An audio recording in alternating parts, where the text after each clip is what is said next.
No niin, terve taas kaikille.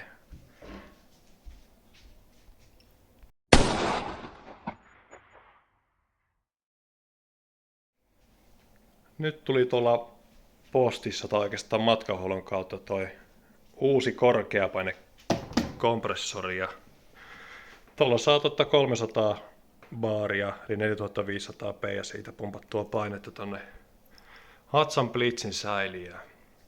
Ja aletaan seuraavaksi sitten unboxaa tuota pakettia, että minkälainen kompura sitä paljastuu. Jees, eli seuraavaksi unboxaa laatikkoa.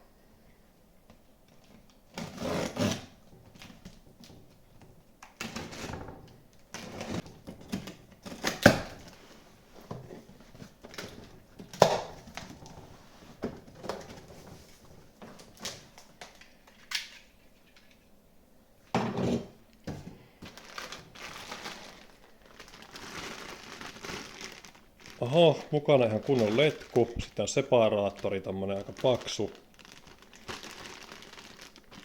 Sitten on virtajohto tossa ja varaosia, filttereitä tonne separaattorin sisälle. Ja haueleuvat sitten niin saatettua virtaa vaikka autoakusta, 12 voltin akusta. Ja sitten itse kompura. Onpa hyvin pakattu.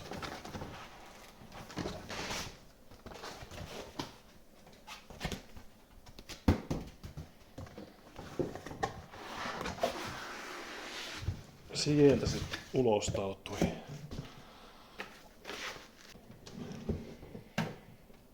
Joo, kaikki näyttää päällisin puolin olevan ok.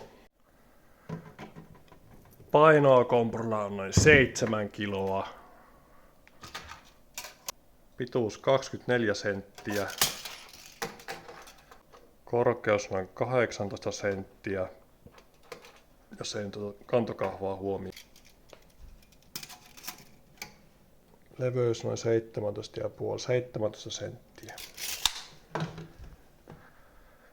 Katsotaan vielä ympäri tämä laite. Siinä on virtajohon paikka. Tässä on paikalle haueleuvoille. Siinä on ne speksit. Joku voi laittaa pausi, jos haluaa lukea nämä zoomaan.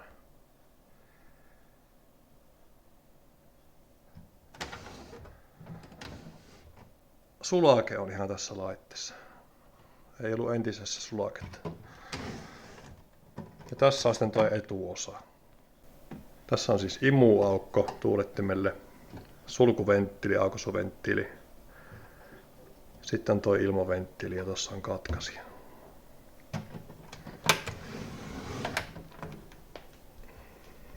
Tästä näkee sitten laitteen lämpötilan ja tästä näkee sitten noin paineet. Ne paineet on MPA:na ilmoitettuna, eli 20 MPA on 200 baaria ja niin edespäin.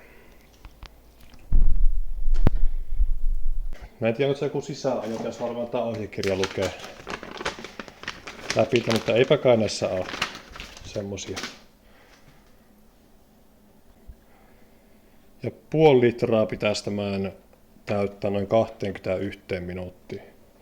Ja Hudson Blitzissähän on toi säiliö niin 0,58 litraa, eli reilu 0,5 litraa on toi. Tää on tosiaan valmiina se 100 baaria painetta. Ei se muuta kuin letku kiinni. Noin.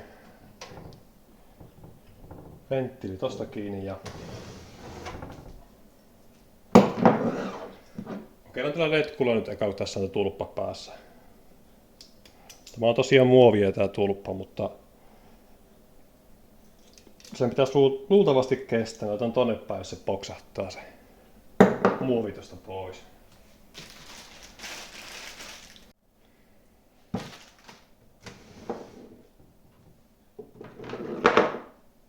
Virtajohto kiinni. Eli aluksi tommonen testiajo tehdään tällä. Kokeillaan siis tuohon letkuun saada semmonen reilu 300 baaria, 320 baaria, että vähän yli painetta sinne. No niin, johot olisi sille kiinni. Ja tässä on automaattinen toi jäähdytin puhalin tuolla, niin laitetaan virrat tosta päälle ja toi pitäisi ilmestyä noin.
Joo, eli letku kesti hyvin ja tulppa kesti hyvin siellä.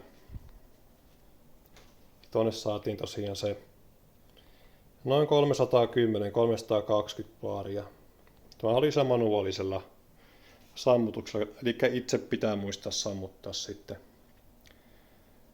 tämä kompura, kun se on täyttämässä sitä ilma-asetta, tai mitä nyt tuolla täyttääkään.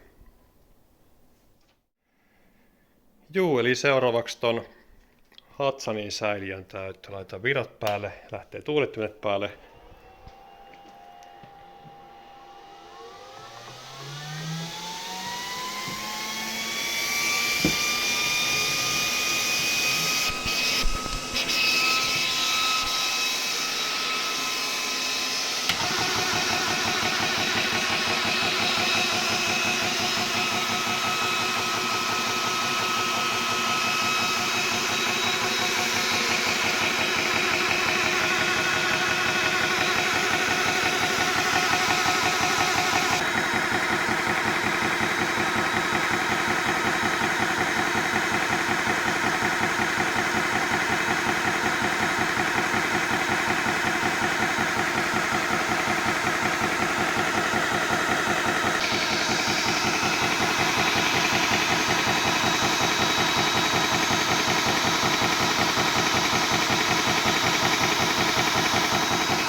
No niin, siinä meni 200 baaria sitä ilmaa sisällä ja nyt kun tää ilmakonsa säilytyksessä, niin mä en kehtaa oikein enempää sinne sitä painetta laiteta. 200 baaria on aika hyvä säilytyspaine. Ja lämpötila ei noussut kovin korkealle, että alle 40 pysyy koko ajan. 100 baarista vähän reilun 200 baariin kesti noin 4 minuuttia. Mutta se on ihan tarpeeksi riittävä nopeus niin kuin tässä minun käytössä. Eihän tällä mitään isoja skupatankkeja täytellä tai ei kannatakaan täyttää. Tätä on tehty vain niin näihin PCP-ilmakivääreiden ja muiden aseiden niin säiliöiden täyttöön. Ja tosiaan varaosia on O-renkaita täällä mukana ja separaattori, noita filttereitä on siellä. Taskulamppu nyt ei kuulu kauppaan. Sitten on nämä haueleuvat tuolla. Tämä on aika kätevä, kun on tämmöinen iso vesiöljyseparaattori tuolla välissä. Ja Hudsonin oma täyttöproppu on tuossa. Hyvin siis suoriutui tuosta testistä. Ei kuumentunut eikä ei pätkinyt eikä mitään muutakaan probleemia tullut. Ja tämä ei ole mikään yhteistyövideo tai mikään kumppanuus tämän kanssa, että nämähän tekee halppistuotteita. Eli nyt on aika toistaiseksi luopua tuosta pumpusta ja se joutaa pois. Siinä mä hei hei.